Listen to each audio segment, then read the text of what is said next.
àwọn lábẹ́ ẹ̀kọ́ yẹn. Et sous cet enseignement, a sọ fún wa irú ẹ̀ṣẹ̀ tí Sódómù àti Gòmórà èyí tí ó gbogbo láàrin wọn. on a expliqué le péché qui a pris de l'ampleur à Sodome et à Gomorrhe parmi eux. A sì rí bí ó ti fa ìdájọ́ ìbínú Ọlọ́run sórí orílẹ̀-èdè náà ìlú náà. On a également vu comment est-ce que ça a entraîné la sentence. Ce sont les enseignements que nous avons.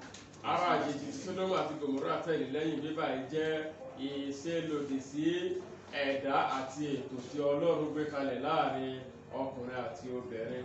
Wọ́n rìn lòdì sí ìṣe àti òfin Ọlọ́run lórí ẹ̀dá ọkùnrin àti obìnrin. Wọ́n lọ lọ́nà tara wọn. La chair étrange dont nous parlons ici, au temps de Sodome et Gomorrhe, c'est qu'ils sont allés à l'encontre de ce que Dieu lui-même il avait établi en ce qui concerne l'homme et la femme.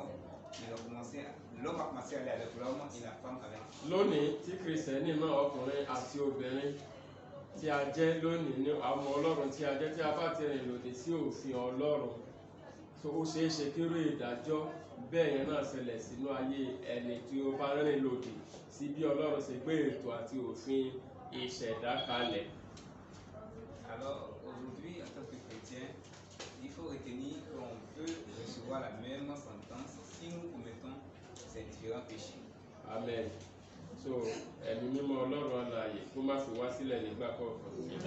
Que le Saint-Esprit ne départ pas de notre vie. Amen. So nítorí iṣẹ́ ìránṣẹ́ karùn-ún ní òwúrọ̀ yìí.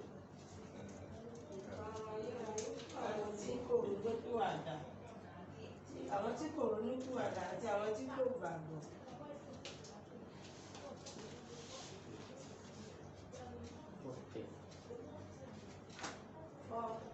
Ok. Ce matin, nous allons entrer dans le 5e message, 4E, qui dit le destin éternel de ceux qui sont enfin impénitents et incrédules. Ìfarayàrá fún àwọn tí kò ronúpìwàdà àti àwọn tí kò gbàgbọ́. Le destin éternel pour ceux qui sont enfin impénitents et incrédules. So ìyẹn ni láti jẹ́ kí á mọ̀ pé ìdájọ́ gbígbóná Ọlọ́run lórí àwọn aláìgbàgbọ́ tí ó kùnà láti ronúpìwàdà ṣáájú ọjọ́ ikú tàbí àkókò ìdájọ́. Ìdájọ́ gbígbóná Ọlọ́run dájú lórí wọn àwọn tí kò ronúpìwàdà. L'objectif de la leçon nous fait comprendre que de mettre l'accent sur le jugement sévère de Dieu sur les incroyants qui échouent à se repentir avant la mort ou le temps du jugement. Nítorí náà ìrònúpìwàdà jẹ́ dandan fún ọmọ Ọlọ́run tó bá ń lọ sí ìjọba ọ̀run. Alors la repentance est très importante pour l'enfant de Dieu qui va au ciel. Ìrònúpìwàdà dẹ̀ jẹun tí ó gbọ́dọ̀ bẹ̀rẹ̀ ní lọ́wọ́lọ́wọ́ ní kété tí èèyàn bá ń gbọ́ ọ̀rọ̀ ìrònúpìwàdà. Et la repentance est une parole qu'on doit pratiquer à l'instant même où on l'écoute. So ẹsẹ̀ àkọsórí wa láàrin ìwé Deuteronomy 28 verse 25. Notre verset à mémoriser se trouve dans le livre de Deutéronome 28, le verset 45. Gbogbo ègún wọ̀nyí yóò sì wá sí orí rẹ, yóò sì lépa rẹ, yóò sì bá ọ títí ìwọ ó fi run, nítorí tí ìwọ kò fetí sí ohùn Olúwa Ọlọ́run rẹ láti pa àṣẹ rẹ̀ àti ìlànà rẹ̀ mọ́ tí ó pa láṣẹ fún ọ. So ẹsẹ̀ àkọsórí wa nìyẹn a máa wájọ kà á lẹ́ẹ̀mẹ́ta ká tó tẹ̀síwájú nínú àwọn àlàyé ẹ̀kọ́. Merci notre verset à Ó ní mémoriser. gbogbo ègún wọ̀nyí yóò sì wá sórí rẹ̀, Yóò sì wá sórí yóò rẹ, sì lépa rẹ̀, yóò sì lépa rẹ, yóò sì bá ọ yóò sì bá ọ títí ìwọ ó fi run. títí ìwọ ó fi run. Nítorí ìwọ kò fetí sí ohùn Olúwa Ọlọ́run rẹ láti pa àṣẹ rẹ̀ àti ìlànà rẹ̀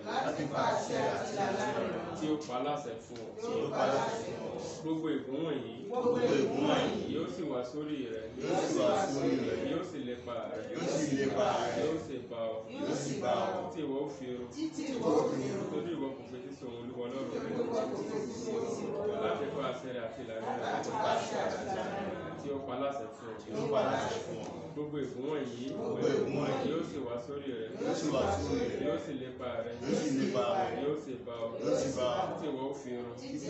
Nítorí tí ìwọ kò fetí sí ohùn Olúwa Ọlọ́run rẹ láti pa àṣẹ rẹ̀ àti ìlànà rẹ̀ tí ó pa láṣẹ fún ọ. Amen.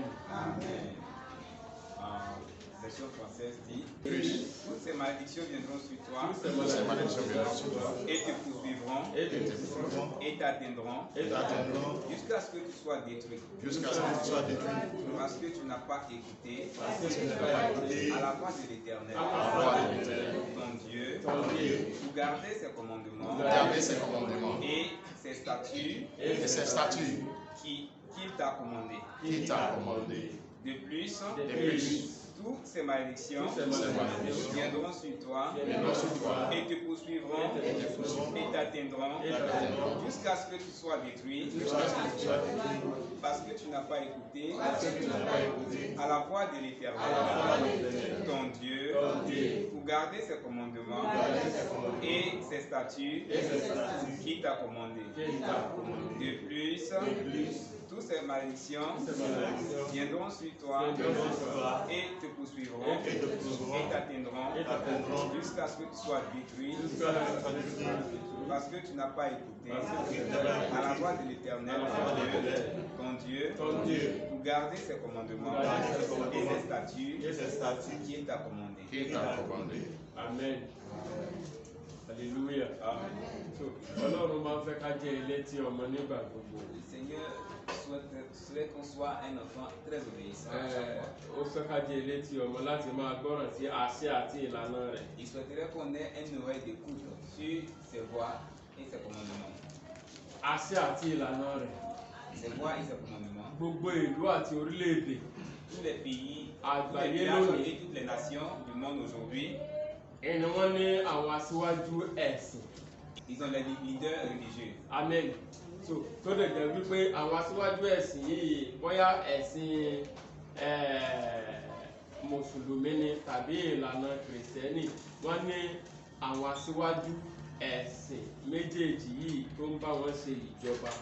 Alors, que ce soit musulmans ou chrétiens, ils ont tous des leaders religieux qui gouvernent également dans le pays Hallelujah. Tí wọ́n sì mọ gbogbo òfin àti ìlànà Ọlọ́run yìí. et qui connaissent également toutes les voies et les commandements du Seigneur. Ìlọ́lọ́run fi sọ wípé òun gbé ègún àti ère síwájú àwọn ènìyàn gbogbo níyàn èyí tí ó bá wù ọ́. Raison pour laquelle le Seigneur déclare que lui, il met devant nous la bénédiction et la malédiction. Sódómù àti Gòmórà nínú Sódómù àti Gòmórà nínú ẹ̀kọ́ wa tá a kọ́ lọ́sẹ̀ tó lọ wọ́n yan èyí tó wù wọ́n wọ́n dẹ̀ gba ìdájọ́ àti ìbínú Ọlọ́run. Sodome et Gomorrhe, et ils ont fait leur choix et ils ont reçu le jugement de Dieu. Wọ́n pa ẹ̀dá Ọlọ́run ìṣẹ̀dá Ọlọ́run dà sí ìwà ti èérí ara wọ́n tẹ̀lé ara lẹ́yìn wọ́n dẹ̀ gba ìdájọ́ gbígbóná Ọlọ́run. Ils ont changé le commandement de Dieu à eux-mêmes leur propre volonté qui était vraiment... Láti ìgbà tí Ọlọ́run sọ̀rọ̀ nínú ìwé Deuteronomy orí chapter 7 pé òun gbé ègún àti ère síwájú ènìyàn ó yan èyí tó wù ú ní ìdájọ́ ti wà fún gbogbo olùṣe búburú. Depuis que le Seigneur a mis devant l'homme la bénédiction et la malédiction, c'est depuis ce jour-là que le jugement de Dieu est établi. Àwọn àlàyé lórí ẹ̀kọ́ wa ń ṣàlàyé fún wa ní ìsàlẹ̀ ń bẹ̀ yẹn pé wọ́n ń jìyà iná àìnípẹ̀kun Júdà orí kìíní ẹsẹ̀ keje wọ́n ń jìyà iná àìnípẹ̀kun. L'exposition de la leçon nous a comprendre en petit 1. On dit souffrir de la vengeance du feu éternel en Jude 1, verset 7. Hallelujah. Nígbà tí Ọlọ́run rọ̀jò iná tó fi súfúrù jọ sórí Sódómù àti Gòmórà.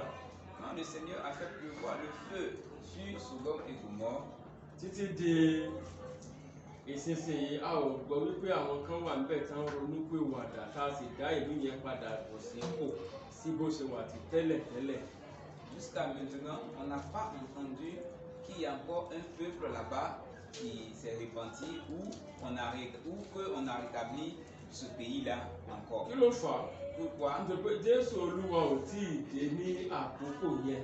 Parce que Jésus n'était pas encore là en ce temps-là. Ṣùgbọ́n nísìnyí àwa Kìrìsìtẹ́nì òde òní tá a sì ní Olúwa gẹ́gẹ́ bí olùgbàlà wa tó sì ń pè wá sí ìrònúpìwàdà lójoojúmọ́.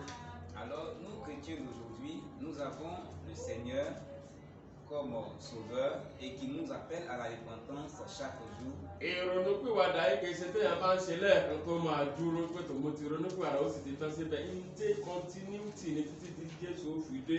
ìyẹn ni pé ìrònúpìwàdà yẹn àyẹ̀wò òun láti máa ṣe àyẹ̀wò ìgbé ayé tí mo gbé lánàá tòní báwo mo ti fẹ́ gbé tọ̀la kó tún lè wà bẹ́tà ju èyí tí mo gbé lánàá lọ ìyẹn gbọ́dọ̀ máa ṣe àyẹ̀wò títí tẹ̀yìn ó fi dé pípé máa ṣe àtúnṣe máa ṣe àyẹ̀wò. La repentance n'est pas un exercice qu'on fait une fois et qu'on laisse. C'est un exercice qu'il faut pratiquer chaque jour que nous sommes encore sur terre. téèyàn fi máa gbéra rẹ̀ sórí ìwọ̀n ǹjẹ́ lọ́dún tó lọ ǹjẹ́ àwọn ìwà báyìí tí mo pa tì ṣé kò tó ti wọnú ayé mi rápálá wọnú ayé mi lọ́dún yìí ṣé mi ò tó ti padà sínú ìwà ìrírí ṣé mi ò tó ti ṣe tí Ọlọ́run ò fẹ́ èèyàn gbọ́dọ̀ máa ṣe àyẹ̀wò lójoojúmọ́ kéèyàn fi máa mọ́ pátápátá.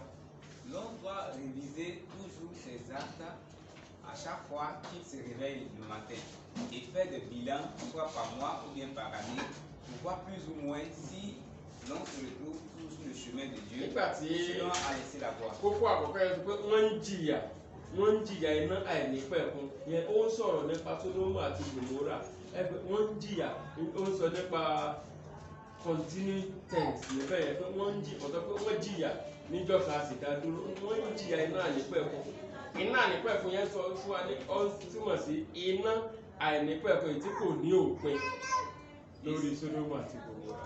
Ici, il faut comprendre qu'on dit souffrir de vengeance de feu éternel.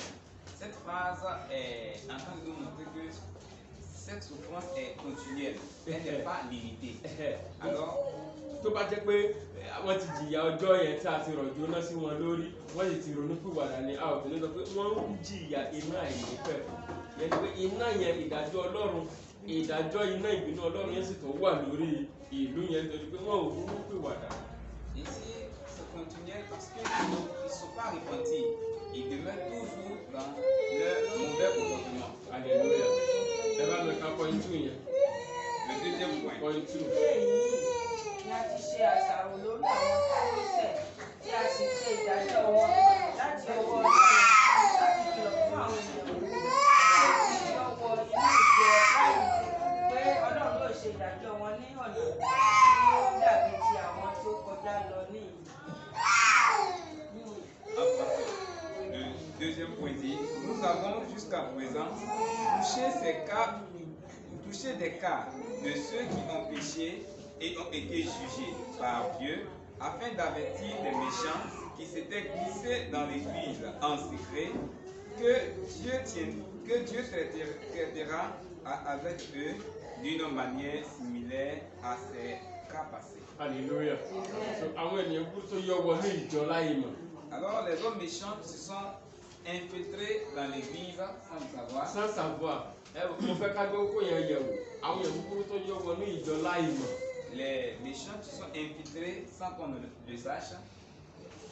Ó ṣeéṣe kó jẹ́ pé èmi àti rẹ la wàásù fún wọn tí wọ́n fi wá ṣùgbọ́n tí wọn ò ṣetán láti ronú pé àwọn tí wọ́n ti ṣe ìyapa láti gbàtà ti bí wọn ni pé àwọn ò ní wá sí ronú pé àgbọn jẹ́ ń lọ láti lọ ṣe iṣẹ́ tí Sátánì ọ̀gá wọn fi lé wọn lọ́wọ́ tàbí àwọn tí wọ́n wá fúnra wọn ọ̀nà méjì téèyàn gbà wọnú ìjọ nìyẹn. Il y a deux moyens pour entrer à l'église. Soit c'est par évangélisation qu'il entre, ou soit il vient tout simplement s'infiltrer directement et il se retrouve à l'église pour accomplir la mission que le diable leur a confiée. A pè wọ́n láti jáde wàásù ìrere tàbí pé wọ́n ń kọjá lọ níta mo ti rí wípé wọ́n ń jọ́sìn bẹ́ẹ̀ mo ní kí n yà wọlé pé mo rí pé chọ́ọ̀chì níbẹ̀ yẹn láì mọ̀ wọ́n ń yọ wọnú ìjọ.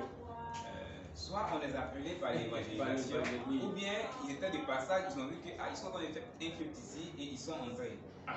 Tàbí wípé àjọ̀dún kan kò nínú ìjọ wọ́n tẹ̀lé àwọn ọmọ Ọlọ́run wá. Ou bien wọ́n tẹ̀lé àwọn ọmọ Ọlọ́run láti wá bá wọn ṣe àjọyọ̀ láì mọ̀ pé èèyàn búburú ló ń tẹ̀lé bọ̀. Ou bien il y a une cérémonie de reconnaissance à l'église, on l'a invité. So wọ́n ń jọ wọnú ìjọ láì mọ̀. Il s'infiltre sans qu'on le sache. Ṣùgbọ́n Ọlọ́run yóò ṣe ìdájọ́ wọn ní ọ̀nà tí ó dàbí ti àwọn tí ó ti kọjá lọ wọ̀nyí. Alors nous devons comprendre que le Seigneur va faire le jugement comme ceux du passé. Ṣùgbọ́n kankan ni mo fẹ́ kí àwọn ọmọ Ọlọ́run ká ní àkíyèsí. Alors j'aimerais interpeller les enfants de Dieu. Tí èèyàn búburú bá yọ wọnú ìjọ láì mọ̀. quand un méchant s'infiltre dans l'église sans le savoir, ó ní ìlépa kan tó bá wọnú ìjọ yẹn. il a un objectif quand il est un peu dans ó ní l'église. mission kan tí a gbélé lọ́wọ́. Il a une mission qui lui a été confiée. kò dẹ̀ sí ju wípé láti wá kó àwọn ẹlòmíràn wọ inú kàn rẹ̀ lọ. C'est seulement pour gagner des âmes aussi de son côté. wí nítorí náà kọ́ ọmọ ọlọ́run láti ní àkíyèsí dáradára. Là, l'enfant de Dieu doit faire vraiment attention. A dẹ̀ gbọ́dọ̀ ní ìròyìn lórí pé kì í ṣe gbogbo àwọn tó ń sọ ọlọ́run wá ni wọ́n ti jẹ́ mímọ́ tàbí tí wọ́n ti wá sí ìròyìn pìwàdà pípé. Il faut aussi mettre en cœur que ce n'est pas tous ceux qui viennent vers Dieu qui sont vraiment repentis ou qui marchent selon sa volonté. Ìwọ ọmọ ọlọ́run tó ti mọ tó gbàgbọ́. Alors toi, enfant de Dieu, tu sais en quoi tu crois. Tó ti jẹ́wọ́ Jésù Olúwa àti Olùgbàlà. Tu as déjà confessé Jésus comme Seigneur et Tí o Sauveur. tẹ̀ tí mọ ọ̀nà òtítọ́ yìí. Et tu connais cette voie de vérité. Ìwọ ni kó kíyèsí ìwà ayé ìgbàgbọ́ rẹ. C'est à toi de veiller sur la marche que tu empruntes dans la croyance. Alléluia. Amen. Kí a má ṣe influence ẹ wọnú àwọn ìṣelòdì sí òfin Ọlọ́run. On ne t'influence pas pour te pousser à t'égarer. Alléluia. Amen. Kókó kẹta yìí. Troisième point. Nínú àwọn àpẹẹrẹ mẹ́ta.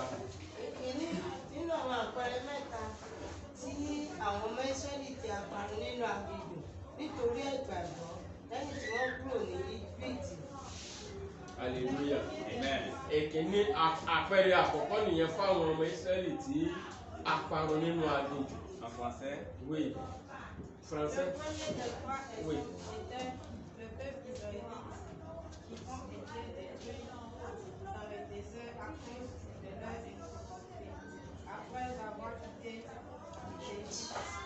Alléluia. Amen. Àpẹẹrẹ àkọ́kọ́ nìyẹn Alors, ce sont les premiers fún exemples àwa kìrìsìtẹ́nì òde òní. pour nous, les chrétiens Kí d'aujourd'hui. a lè mọ̀ wípé àwọn kan ń yọ wọnú ìjọ láhìmọ̀. Pour qu'on sache que c'est des infiltrés dans l'église. Kò dẹ̀ sí ìlépa wọn tí pé gbogbo ìwọ tó ti ń tẹ̀lé Ọlọ́run òtítọ́ láti mú ọ kúrò lẹ́yìn Ọlọ́run yìí wọnú ìṣe búburú bíi tiwọn. Ils n'ont pas tout objectif que de te faire dérouter, toi qui étais déjà sur la voie de Dieu. The book of Numbers chapter 11 verse 4. Le livre de Nombre, chapitre 11, verset 4. Oui. Number 11 verse 4. Àwọn àdàlù ọkùnrin tí ó wà pẹ̀lú wọn ṣe ìtọ́jú rẹ̀. Àwọn Ísírẹ́lì pẹ̀lú sì kò fún wípé ta ni yóò fún wa ní ẹran ìjọba. Le ramassis des gens qui se trouvaient au milieu d'Israël firent saisir des convoitises. Et même les enfants d'Israël recommençaient à pleurer et dire, qui nous donnera de la viande à manger? Amen. Hallelujah. Àwọn àdàlú ènìyàn, àwọn tó yọ wọnú ìjọ láhìmọ̀. Les infiltrés sans qu'on ne le sache. Àpẹẹrẹ àkọ́kọ́ tí Ọlọ́run fún wa nìyẹn. Le premier exemple que le Seigneur nous donne. Nígbà tí a kó àwọn Ísírẹ́lì jáde kúrò ní oko ẹrú. Quand on a fait sortir les Israéliens d'Égypte, Àwọn tí wọ́n profité láti bá wọn Ísírẹ́lì jáde, wọ́n yìí sọmọ Ísírẹ́lì gan, àwọn náà profité láti tẹ̀lé wọn pé tó a fẹ́ wo ibi tí Ọlọ́run wọn mú wọn lọ. il y a certains qui se sont mis avec eux pour juste voir où est-ce que Dieu les amenait. Hallelujah. Àwọn náà lo occasion de les France àwọn ọmọ Ísírẹ́lì láti jáde pẹ̀lú àwọn ní mú àwọn ọmọ Ísírẹ́lì ṣe ìfẹ́kúfẹ́ lórí sí òfin Ils ont Ọlọ́run. utilisé l'opportunité de la délivrance des Israéliens pour sortir de l'Égypte également. Point 4 àpẹẹrẹ kejì. Àpẹẹrẹ kejì ni ti àwọn áńgẹ́lì tí kò tọ́jú ìfọlá wọn Wí tí a sì pamọ́ nínú ẹ̀wọ̀n àìnípẹ̀kun nínú òkùnkùn tí wọ́n ń dúró de ìdájọ́ ọjọ́ ńlá ni. Le deuxième exemple étaient les anges qui ont abandonné leur propre habitation et ont été retenus dans les chaînes éternelles des ténèbres, en attendant le jugement du grand jour. àpẹẹrẹ kejì ni wọ́n ti fún Alors wa. c'est le deuxième exemple qu'on nous a donné. Àwọn tí kò ronú pìwàdà, Ceux qui ne sont pas repentis, àwọn ènìyàn búburú les méchants, tí ìparun ayérayé wà fún. qui Ce dont le jugement, éternel. voilà, ìparun ayérayé. la pétition éternelle d'attente. Alléluia. Àwọn áńgẹ́lì tí ò tọ́jú ipò ọlá wọn. Les anges qui n'ont pas gardé leur statut, Àwọn áńgẹ́lì tí ò tọ́jú ipò ọlá wọn. qui n'ont pas gardé leur statut de gloire. Alléluia o. Áńgẹ́lì àkọ́kọ́ Le premier ange èyí tó sọ̀tẹ̀ sí Ọlọ́run. qui s'est rébellé contre Dieu, Nítorí pé Ọlọ́run fi sí ipò dáradára ipò parce aṣíwájú. que le Seigneur l'avait hissé à une position très élevée Ipò aṣíwájú. comme dévancier. Áńgẹ́lì àkọ́kọ́ yẹn ni Lúsíférì. Et ce premier ange fut nommé Lucifer. Nítorí pé òun láti ṣe aṣíwájú ọ̀gá akọrin ní ọ̀run. Il était le maître de cœur dans les cieux. Tó jẹ́ pé gbogbo tọ́lọ́run fi ṣe ẹ̀dá rẹ̀ ó jẹ́ ohun tí ó ṣe pàtàkì tó sì ṣe iyebíye ju àwọn ẹ̀dá mìíràn lọ. Alors, les instruments ou la matière utilisée pour le créer ont beaucoup de valeur par rapport aux autres qui ont été créés. Ṣùgbọ́n kò tọ́jú ipò ọlá yìí. Mais malheureusement, il n'a pas Kàkà gardé bẹ́ẹ̀ ó fi ipò ọlá son yìí statut de ó gloire. fi ipò ọlá yìí ṣọ̀tẹ̀ sí Ọlọ́run ẹlẹ́dàá rẹ̀. Il a utilisé toute sa position pour se révéler Kò contre Dieu, dẹ̀ son sí kò créateur. dẹ̀ ní ronúpìwàdà títí Jésù ó fi dé. Et il ne va jamais se repentir jusqu'à ce que Jésus revienne. Amen. So ìdájọ́ Le jugement, ìbínú Ọlọ́run bẹ lórí rẹ̀ àti àwọn áńgẹ́lì tó tẹ̀lé. Hallelujah. le jugement, la colère, Pẹ̀lú ó wà lórí rẹ̀ àti àwọn áńgẹ́lì tí wọ́n sọ̀pọ̀tì nínú ìdìmọ̀lú rẹ̀ sí Ọlọ́run. et aussi les anges qui l'ont suivi dans sa rébellion contre Dieu. Hallelujah. Àwọn lápamọ́ nínú ẹ̀wọ̀n C'est eux qu'on a àìnípẹ̀kun gardé nínú òkùnkùn tí wọ́n ń dúró de ìdájọ́ dans les Ọlọ́run. chaînes des ténèbres. Lúsíférì ni áńgẹ́lì àkọ́kọ́ tí ò tọ́jú ipò rẹ̀. Lucifer fut le premier ange qui n'a pas gardé son statut. Nítorí pé ó ṣe lòdì sí òfin Ọlọ́run láti pe orúkọ rẹ̀ ní Sátánì, Èṣù àti oríṣiríṣi àwọn orúkọ tí a fi fún Lúsíférì ìràwọ̀ òwúrọ̀ ní orúkọ tó ń jẹ́ ní ìbẹ̀rẹ̀ pẹ̀pẹ̀. Au début, il s'appelait Lucifer. Et comme il s'est révélé, raison pour laquelle son nom a été changé en Satan. Point 5. Ìkẹta Ìwẹ̀ ní Sódómù àti Gòmórà tí a fi iná parun àti àwọn ìlú tí ó yí wọn ká torí ẹ̀ṣẹ̀ àgbèrè búburú wọn. Le troisième, Troisième est la destruction par le fait de Sodome Amen. et Gomorrhe et des villes de la plaine à cause de leur péché sexuel. Hallelujah. Amen. Ti Lúsíférì áńgẹ́lì tí ò tọ́jú ipò ọlá rẹ̀ tó jẹ́ áńgẹ́lì àkọ́kọ́ tí ò tọ́jú ipò ọlá tí Ọlọ́run fi sí. Pour Lucifer qui n'a pas gardé son statut de gloire, Ìyẹn ń bẹ nínú Isaiah chapter 14. on retrouve cela dans le livre d'Ésaïe, Ṣùgbọ́n tí chapitre Sódómù àti 14. Gòmórà gẹ́gẹ́ bí a ṣe fi kọ́ wa lọ́sẹ̀ tó lọ àwọn tíṣà wa Genesis 19 verse 1 to 11 a rí gbogbo ìgbésẹ̀ tí wọ́n gbé tó sì jẹ́ tó lòdì sí ẹ̀dá Ọlọ́run àti ibi tí Ọlọ́run lànà sí fún wọn wọ́n kúrò níbẹ̀. En ce qui concerne Sodome et Gomorrhe, nous avons étudié la semaine dernière comment est-ce qu'ils sont comportés et comment est-ce que le jugement de Dieu est descendu sur eux. Hallelujah. A rí wípé ẹ̀ṣẹ̀ àpẹẹrẹ mẹ́tẹ̀ẹ̀ta tí a fún wa yìí tí àwọn èèyàn búburú tó yọ wọnú ìrìn àjò àwọn ọmọ Ísírẹ́lì tó mú wọn ṣe ìfẹ́kúfẹ̀ẹ́ àti àwọn áńgẹ́lì tí ò tọ́jú ipò ọlá wọn àti Sódómù àti Gòmórà a rí pé ẹ̀ṣẹ̀ wọn ó ṣe ọ̀tọ̀ọ̀tọ̀ kì í ṣe nǹkan kan kì í ṣẹ̀ṣẹ̀ kan náà ni wọ́n ṣẹ̀.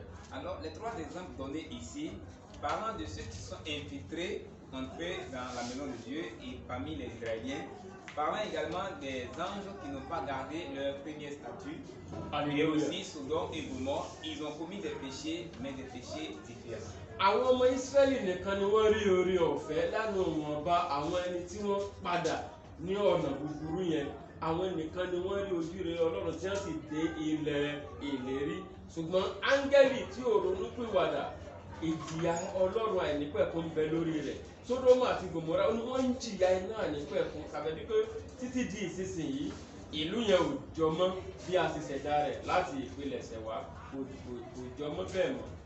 Ici, il faut comprendre que C'est c'est les les Israéliens. Israéliens seulement qui ont reçu la grâce. La grâce. Ceux qui ont seulement accepté de se repentir.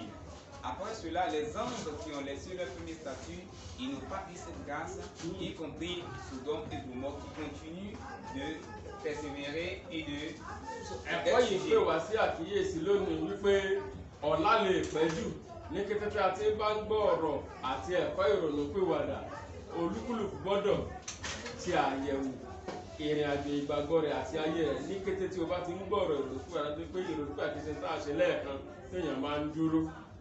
Alors, l'enseignement nous fait comprendre que dans l'immédiat, quand on entend les enseignements concernant la repentance, il faut le faire, car demain peut être tard. Aussi que la repentance est continuelle. On ne la fait pas une fois et ça arrive.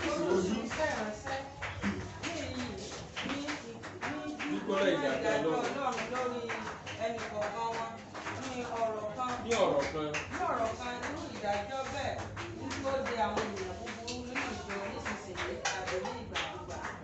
Iṣẹ́ Ọlọ́run yìí ni Mósè sọ ní kíkún nínú ọ̀rọ̀ ìdágbére rẹ̀ fún àwọn Júù tí ó la ìrìn àjò agbègbè ní bèbè odò Jọ́dánì gẹ́gẹ́ bí a ti kọ sílẹ̀ nínú Deutéronome 28. Alléluia. Le centre de ce message ici est la vérité du jugement de Dieu sur chacun d'eux. En d'autres termes, un jugement similaire attend les hommes pervers dans les livres maintenant ou n'importe quand. Ce principe de Dieu a été bien exposé par Moïse dans son discours d'adieu aux Juifs qui ont survécu au voyage dans le désert, sur la rive de Jourdain, comme indiqué dans le livre de Deutéronome, le chapitre 28. So ìfojúsọ́nà iṣẹ́ ìrànṣẹ́ ní bíbá yìí tọ́ka sí pé kí olúkúlùkù máa retí ìdájọ́ olúkúlùkù máa gba ìdájọ́ iṣẹ́ àti ìwà rẹ̀ ìfojúsọ́nà. On est interpellé ici de s'attendre à un jugement, peu importe le comportement de chacun. Ìdájọ́ bẹ́ẹ̀ ń dúró de àwọn ènìyàn búburú nínú ìjọ nísinsìnyí tàbí ní ìgbàkúgbà nísinsìnyí tàbí ní ìgbàkúgbà. Ce genre de jugement attend tous les méchants dans l'église maintenant ou à n'importe quel moment. Iṣẹ́ ìrànṣẹ́ yìí Mósè sọ nínú láginjù fún àwọn Ísírẹ́lì fún àwọn tó bá máa gbọ́ nígbà tó ń dágbére nígbà tí ó rí wípé ó tàkùkù láti lọ sùn nínú Olúwa kó sọ fún wọn wípé òun ń lọ báyìí ṣé ẹ máa dún nínú òfin Ọlọ́run náà àbí ẹ yà kúrò níbẹ̀ ó pè wọ́n sí àkéjúdẹ̀ sọ ọ̀rọ̀ iṣẹ́ ìrànṣẹ́ Ọlọ́run fún ìdágbére rẹ̀ kó tó kúrò lórí ẹ̀pẹ̀. Ici, on nous rappelle que Moïse a dit ses adieux en exposant bien en exposant les principes de Dieu aux Israéliens avant son départ, avant de mourir. Avant de mourir, ó ṣàlàyé fún wọn. Il leur a expliqué, ó rọ̀ wọ́n, il les a suppliés kí wọ́n dún nínú ìlànà de Ọlọ́run. rester dans la voie de l'Éternel. Òun ń lọ nítòun. Et lui va, il a fini son Ọlọ́run yóò mission. gbé ẹlòmíràn dìde fún wọn. Mais le Seigneur va élever une autre personne pour eux. Amen. Amen. Ẹ bá mi ka 8 and 9 yẹn. Gẹ́gẹ́ bí bàbá tó ní ìfẹ́ tó sì ń tọ́jú ẹni, Ọlọ́run yóò bùkún àwọn ọmọ rẹ̀ tó gbọ́ràn lọ́pọ̀lọpọ̀. Ṣùgbọ́n ní ìdàkejì, ó ka àwọn ègún sílẹ̀ fún àwọn aláìgbọràn tí ó kọ̀ láti tẹ̀lé kí wọ́n sì gbọ́ràn sí ọ̀rọ̀ rẹ̀. Deuteronomy 28:45 jẹ́ àkójọpọ̀ tí ó dára nípa àwọn ègún yìí. Gbogbo ègún wọ̀nyí yóò sì wá sórí rẹ, yóò sì lépa rẹ, yóò sì bá ọ títí tí ìwọ ò fi run, nítorí tí ìwọ kò fetí sí ohùn Olúwa Ọlọ́run rẹ láti pa ìlànà rẹ̀ mọ́ tí ó pa láṣẹ. Amen. En tant que père aimant et attentionné, Dieu bénirait ses enfants obéissants abondamment. Mais au contraire, il a énuméré des malédictions pour les désobéissants qui ont refusé de suivre et d'obéir à sa parole. Deutéronome 28, le verset 45, est un bon résumé de ces malédictions. De plus, toutes ces malédictions viendront sur toi et te poursuivra et t'atteindra jusqu'à ce que tu sois détruit parce que tu n'as pas écouté la voix de l'Éternel, ton Dieu, pour garder ses commandements et ses statuts qu'il t'a commandés. Hallelujah. Níbí báyìí ni ẹ̀kọ́ òwúrọ̀ yìí ń pe gbogbo ọmọ Ọlọ́run àti Kìrìsìtẹ́nì. C'est ici que l'enseignement de ce matin appelle tous les enfants de Dieu et les chrétiens Láti mọ àwọn òfin àti ìlànà Ọlọ́run dáradára. de connaître bien les lois de l'Éternel. Nítorí pé àwọn ènìyàn lè gbé òfin àti ìlànà tí wọ́n kalẹ̀. Òbí ènìyàn lè gbé ìlànà àti òfin rẹ̀. Báyìí ni mo ṣe fẹ́ kó o ṣe tó jẹ́ pé ó dẹ̀ lòdì sí ìlànà Ọlọ́run. Ṣùgbọ́n tó o bá mọ òfin Ọlọ́run àti ìlànà rẹ̀, báwo lo ṣe ní tẹ̀sí òfin ènìyàn? Les hommes peuvent imposer leurs lois. Précisément, les parents peuvent imposer leurs lois. Mais si tu ne connais pas les lois de l'Éternel, comment est-ce que tu ne vas pas aller contre ces lois? Hallelujah. Ọmọ Ọlọ́run tí ò bá mọ òfin àti ìlànà Ọlọ́run. L'enfant de Dieu qui ne connaît pas la loi et Tó les commandements de tí Dieu, ò bá mọ pípé ìfẹ́ Ọlọ́run qui fún. ne connaît pas la parfaite volonté Tí de àwọn Dieu pour ènìyàn lui. tàbí òbí tàbí ẹbí bá gbé òfin àti ìlànà wọn kalẹ̀ fún ọ. Si l'homme ou les parents ou la famille imposent leurs lois, Kìrìsìtẹ́nì tí ò bá ní ìgboyà nínú ìmọ̀ Ọlọ́run. chrétien qui n'a pas la foi dans la parole de Dieu, Wọ́n lè múrú ènìyàn bẹ́ẹ̀ lu ìdájọ́ Ọlọ́run láì mọ̀. on peut pousser cette personne à aller contre le jugement de Dieu. Ẹ bá mi ka 10 and 11 bí tó Júdà parí. ṣe mú àwọn ọ̀rọ̀ yìí wáyé nínú májẹ̀mú tuntun gẹ́gẹ́ bí ohun tí ó jẹ́ òtítọ́ ní àkókò oore ọ̀fẹ́ yìí ń kìlọ̀ fún wa láti má ṣe dẹ́ṣẹ̀ sí oore ọ̀fẹ́. Ìdí ẹ̀kọ́ ìjọ àpòsílì náà Nàìjíríà ìlàkejì kọ́ wa nípa ìparun ayérayé fún àwọn tí kò ronúpìwàdà títí di ọjọ́ ìkẹyìn àti àwọn aláìgbàgbọ́. Amen. Hallelujah. Ibẹ̀ yẹn Júdà ló fi ọ̀rọ̀ ti májẹ̀mú Ọlọ́run, ó tún rán wọn létí májẹ̀mú Ọlọ́run. Le fait que Jude évoque ces cas dans le Nouveau Testament comme valables en cette période de grâce nous met en garde ne pas prendre la grâce de Dieu en vain. La confession de foi numéro 2 de l'Église apostolique enseigne la mort éternelle des impénitents et des incroyants. Fún àwọn tí kò ronúpìwàdà Pour ceux qui refusent de se repentir títí di ọjọ́ ìkẹyìn jusqu'au dernier jour àti àwọn aláìgbàgbọ́. et les Ó incrédules. ní ìdájọ́ Ọlọ́run ìparun ayérayé ń bẹ fún Le un. jugement éternel de Dieu est pour eux. So ní ẹ̀kọ́ ọjọ́ ìsinmi fi ń pelúkúlùkù wa ó rán ìpè jáde. Alors, l'enseignement de l'école dimanche d'aujourd'hui lance un appel. Nígbà gbogbo tá a bá ń gbọ́ ọ̀rọ̀ ìrònúpìwàdà. À chaque fois que nous écoutons les paroles ou les enseignements de la Kìrìsìtẹ́nì gbọ́dọ̀ repentance, máa ya fọ́tò ayé rẹ̀, gbọ́dọ̀ máa wo ibi tó kù sí láti ti ṣe àtúnṣe. le chrétien doit se photographier et voir un peu sa vie pour corriger où il y a à corriger. Nítorí pé àwọn ọmọ ọjọ́ àọ̀dẹ̀ mọ́. Parce qu'on ne connaît pas le jour ni le mois. Ìrònúpìwàdà jẹ́ ohun téèyàn máa ń tún ṣe lójoojúmọ́ títí téèyàn fi máa dé pípé. Encore une fois, la repentance est une chose qu'on fait chaque jour jusqu'à ce qu'on parfait. Ọlọ́run kó ràn wá lọ́wọ́. Dieu le Nígbà tí Seigneur àwọn nous bàbá aide. wa máa wá D'entrer dans les questions d'évaluation. kí a tó bọ́ sínú ìbéèrè On va reprendre le cantique que nous avons chanté ce matin. a ó tún orin tí a bá ń ta ní ọ̀pọ̀ a ó tún Numéro 106. 106. Appendix 21. On va chanter le premier et le dernier, c'est-à-dire le premier et le troisième couplet. a ó kọ Ìní àti kẹta. ìní àti ìkẹta nínú 106. 106. 106. Appendix 21. Mon sauveur, entends mon cri, entends mon cri, entends mon cri. Tremblant à tes bras, je viens, sauve-moi à la croix. Tu es péché, mais tu es mort, tu es mort, tu es mort. Selon ta miséricorde, sauve-moi à la croix.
L'enseignement nous amène à comprendre la sévérité du jugement de Dieu.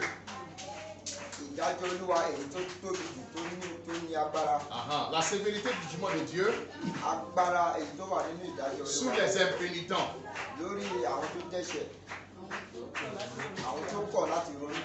Sur tous les impénitents et tous les incrédules. Le jugement de Dieu. Quand on dort et on se réveille, à tout moment, nous, en tant qu'enfants de Dieu, il ne doit pas se passer un moment où on doit manquer de nous poser la question: comment sera si je meurs actuellement, ou si je dors et je ne me réveille plus?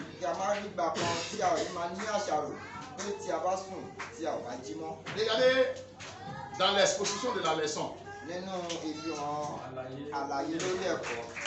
On nous a rappelé des 3 types de personnes personnels qui ont été jugés par Dieu.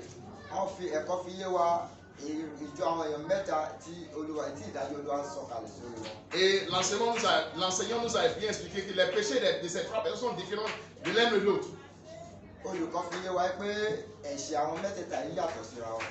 Les Israélites ont péché, ils ont commis quel péché? Incrédulité. Merci. Incrédulité. Et Dieu les a frappés.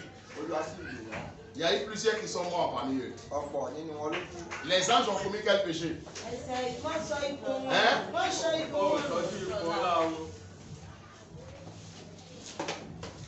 Où Dieu les a mis, ils ne se trouvaient plus là. Peut-être que toi aussi tu as déserté tu es là, mais tu as déserté ta fonction. Oui, tu as déserté ta fonction. La position donnée que Dieu t'a confiée, par de diverses raisons, par des justifications qui viennent de toi, tu as abandonné des justifications. Tu as abandonné ta place comme les anges. Sache qu'il y a un jugement qui arrive. Parce que ce que Dieu t'a confié, il va te demander compte. L'un après l'autre. Le 3e peuple, quel a été leur péché? Sodome et Gomorrhe. Tout péché de sexualité. Toutes sortes de péchés qui ont à voir avec la sexualité. Nous en avons parlé la semaine dernière. Il y a la fornication, il y a l'adultère, il y a l'inceste. Il y a l'inceste. Oui, les enfants d'une même famille qui sont ensemble. Ça, c'est ce qu'on appelle l'inceste. La bestialité. Eranko. Ènìyàn tó ń bẹ́ ẹranko sùn. La pédophilie. Merci beaucoup. C'est ça. Amen. Donc, tous ces actes sont les actes que le peuple de Sodome ont commis et ils ont été frappés par Dieu. Et l'enseignement d'aujourd'hui nous dit qu'il y a des personnes qui se sont faufilées dans l'église. Ils se sont glissés dans l'église. Il y a des personnes, ils se sont faufilés, ils se sont glissés dans l'église. C'est-à-dire, de façon subtile, ils sont entrés dans l'église.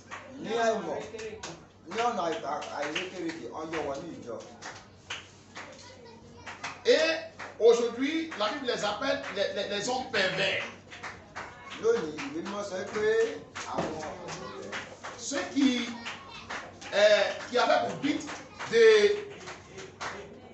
de de faire dérailler le peuple de Dieu, comme les ramassis dont l'enseignement nous a parlé ce matin, les ramassis. Amen.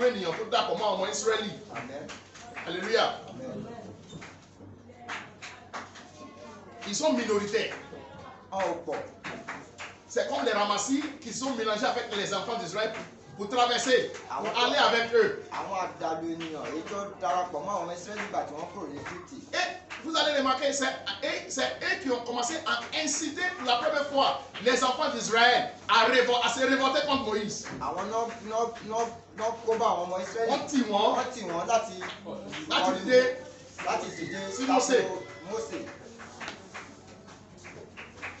Et la Bible dit, ces mêmes personnes aussi, on doit aussi veiller parce que ils sont dans l'église de Dieu aujourd'hui.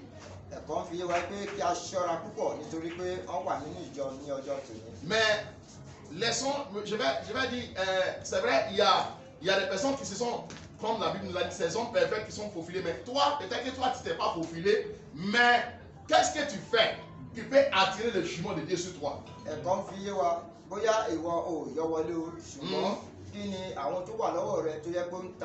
tu n'es pas passé par la fenêtre. Tu t'es pas faufilé pour entrer. Tu es entré normalement, mais tu dois aussi veiller sur ta vie. Parce que la parole de nous parle du jugement sévère qui sera sur tous les pervers. Et sur tous les impénitents, tous ceux qui refusent de se repentir. Veillons sur notre vie. Que le Seigneur nous aide. Les questions d'évaluation. Èwo ni o fẹ́? Èwo ni o fẹ́? Àwọn ìbùkún inú Deuteronomic orí kejìdínlọ́gbọ̀n láti ẹsẹ̀ kìíní sí ìkẹlà tàbí àwọn ègún inú Deuteronomic orí kejìdínlọ́gbọ̀n ẹsẹ̀ kẹẹ̀ẹ́dógún sí ẹsẹ̀ kẹrìndínlọ́gọ́ta. Amen. Lequel préférez-vous? Lesquels préfères-tu? Oui. La bénédiction de Deutéronome 28, à partir du verset 1 jusqu'à 14. Ou la malédiction de Deutéronome 28, à partir du verset 15 à 56. Alléluia. Amen. Nous connaissons ce passage, Deutéronome chapitre 28. Si tu obéis, si tu suis les commandements, voilà ce qui va t'arriver. Ça, c'est du verset 1 au verset 14. 1 to 14.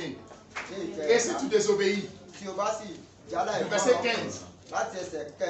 Voilà aussi ce qui va t'arriver. Maintenant, on nous pose la question. C'est lequel tu préfères? La bénédiction ou la malédiction? Soyons sincères. Si tu veux la bénédiction, lève ta main. Si tu veux la malédiction, lève ta main. La malédiction, est-il? Si tu veux la malédiction, lève ta main. Personne n'en veut ça. Maintenant, qu'est-ce que la deuxième question nous dit?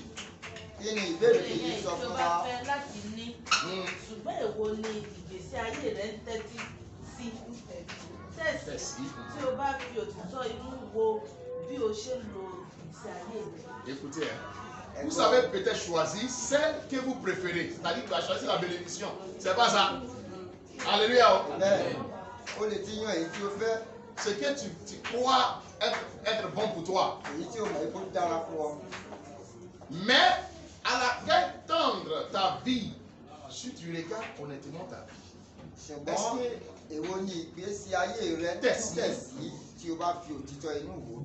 quand tu regardes, est-ce que c'est les actes de malédiction là? Parce que la Bible dit, s'il n'y a pas de péché, il n'y a pas de jugement.